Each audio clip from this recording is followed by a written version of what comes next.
Ragsdale, Mr. Mead, Mr. Holman, all distinguished guests, my family, my friends, all my colleagues.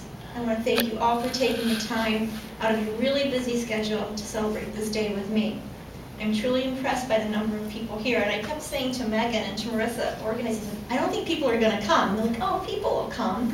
I'm just overwhelmed by the attendance. Mr. Mead, thank you for presiding over the ceremony today. It means more than I can ever express in words. In my 31 years of service, of public service, Tom had mentioned 33 years. I did a couple of years before I joined the federal prison system. I was a juvenile delinquent probation officer, and I was also a crisis intervention counselor before I went into working with the Federal Bureau of Prisons. And I'll touch more on that in just a second. But I've never really read a speech. I love public speaking, and I usually just talk. But today I ask you to accommodate me and let me read. There's so many people I want to thank. I don't want to lose out on that opportunity, not miss anyone, and I also have some words I really want to share with you. So please indulge me as I go through my little speech here that I wrote for you. It's certainly a bittersweet day.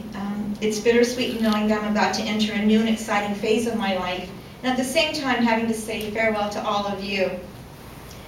The best dreams happen with your eyes wide open, and I recently heard that from a golfer on the PGA circuit describing his experience winning one of the latest major tournaments.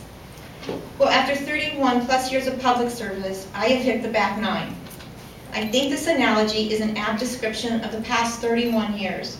It has been the best dream imaginable, to have been blessed with the opportunity to serve all of you, our great nation, and our government.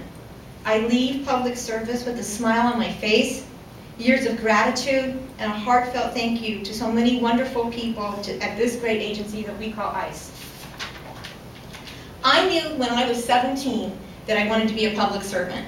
I was fortunate to have a high school government teacher who was truly transformational. He instilled in me the notion that we live in a nation grounded in democratic principles, a force for good throughout the world.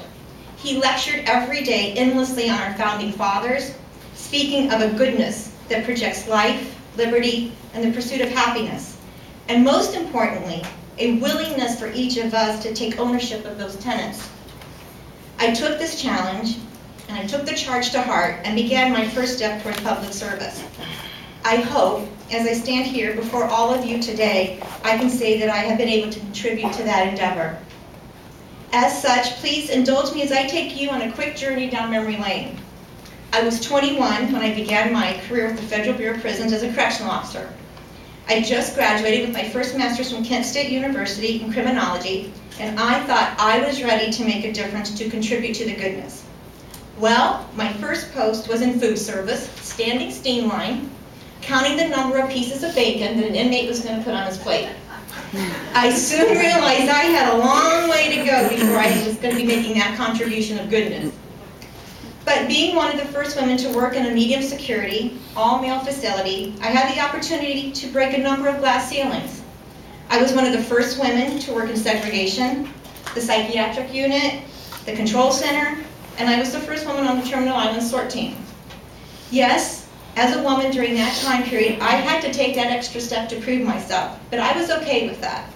I was one of the first always arriving at inmate fights, wrestling my share of inmates to the ground, chasing and catching escaped convicts, and later serving on the BOP's hostage negotiations team.